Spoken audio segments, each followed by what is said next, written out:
तरह से हमारे यशस्वी प्रधानमंत्री नरेंद्र मोदी जी ने जन कल्याणकारी योजनाएं चलाकर हमारे जो अंतिम छोर पे बैठा व्यक्ति जो समाज से पीछे रह गया उसके लिए ये योजनाएं तैयार कर और आप तक पहुंचाने का काम कर रहे हैं।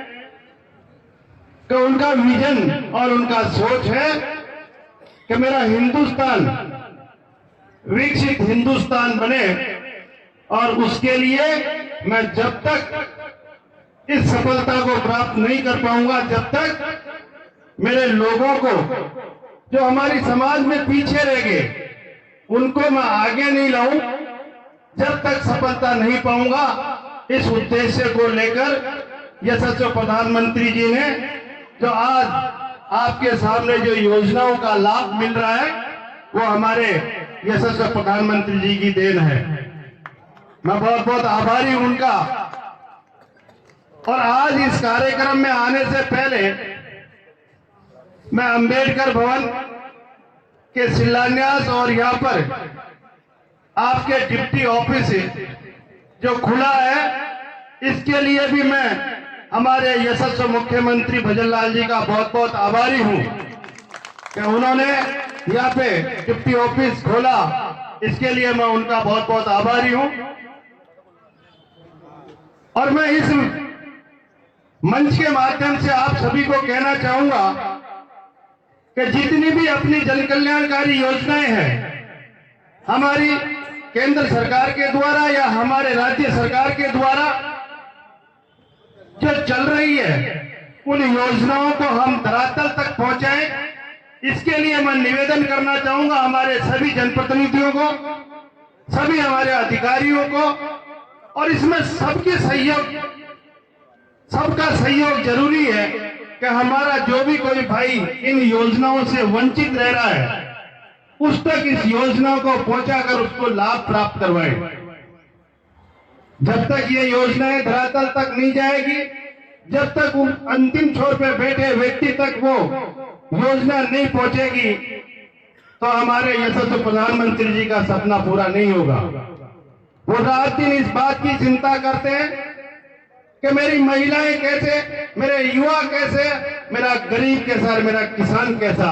उन्होंने 4 ही जातियां बनाई है, उन्होंने 4 जातियां मानी है, महिला, युवा, किसान और गरीब। और उनके लिए जो योजनाएं दिन रात बैठकर तैयार करके आप तक पहुंचाने का काम कर रहे हैं। और उसी का संकल्प लेते हुए हमारे यशस्वी मुख्यमंत्री भजन लाल जी शर्मा भी उन योजनाओं को आप तक पहुंचाने के लिए और हमारे इस राज्य में भी अनेक प्रकार की एक साल में जो योजनाएं इस राजस्थान के उत्थान के लिए उन्होंने किया है।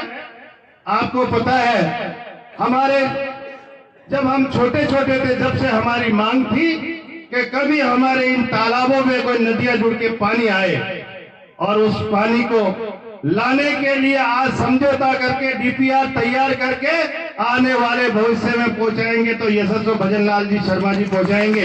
इसके लिए मैं उनका आभारी हूं। हमारे जितने भी तालाब बांध है वो उस योजना के माध्यम से इनमें पानी आएगा और हर घर और हर घर खेत तक पानी पहुंचाने का काम करेंगे। इसलिए इतनी बड़ी योजना को साकार करने वाले ऐसे यशस्वी हमारे मुख्यमंत्री जी ने किया है। हमारी सरकार जिस तरह से काम कर रही है हमारी महिलाओं के लिए, जब भजन लाल जी शर्मा जी ने अपना कार्यभार संभाला था तो हमारी महिलाओं के लिए गैस सिलेंडर में सब्सिडी देने का काम, हमारे किसान भाइयों का गेहूं के समर्थन मूल्य में वृद्धि करने का काम, हमारे पेट्रोल डीजल का भाव कम कर समान करने का काम करने वाले यशस्वी मुख्यमंत्री जी भजन लाल जी शर्मा जी ने किया। इतना ही नहीं, हमारे प्रधानमंत्री जी ने तो जिस तरह से अभी हमारे प्रमुख साहब कह रहे थे महिलाएं आगे आनी चाहिए और महिलाओं कि बिजली की चमक भी बताई थी, लेकिन उस बिजली की चमक को पूरे करने वाले हमारे यशस्वी प्रधानमंत्री नरेंद्र मोदी जी हैं, जो आने वाले समय में लोकसभा और विधानसभा में 33% आरक्षण करने का काम करके आज आपकी भागीदारी राजनीति में बढ़ाने का काम कर रहे हैं। ऐसे हमारे यशस्वी प्रधानमंत्री हर वर्ग की चिंता करने वाले प्रधानमंत्री जी कभी भी कोई योजना जाति देख के नहीं बनाते, कोई धर्म देख के नहीं बनाते। उनका लक्ष्य है कि जिस भी जाति में, जिस भी धर्म में जो हमारी समाज में पीछे रह गया उसको मैं आगे बढ़ाऊं, इस बात को लेकर वो चिंता करते हैं और जब भी उनका सपना साकार होगा।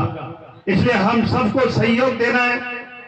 अभी अभी राजस्थान सरकार से आपके सामने मैं कई काम बताऊंगा। अभी आपके 4.5 करोड़ रुपए की रोडें स्वीकृत हो गई है, आपका काम चलने वाला है, टेंडर हो।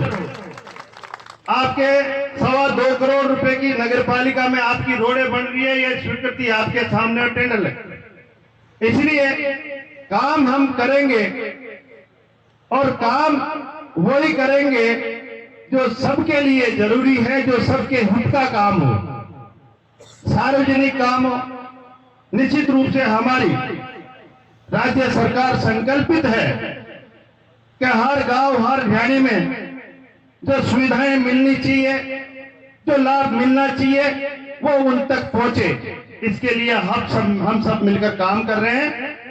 ऐसे में हमारे अधिकारी कर्मचारी इस बात की चिंता कर रहे, इस बात की चिंता करते हुए आप तक पहुंच रहे हैं। और हमारे जनप्रतिनिधि जो भी हमारा ऐसी समाज में जो व्यक्ति है या जहां आवश्यकता है विकास कार्य की, वो हमारे संज्ञान में लाते हैं। और मैं सभी को कहूंगा कि आप सभी का सहयोग इसमें जरूरी है।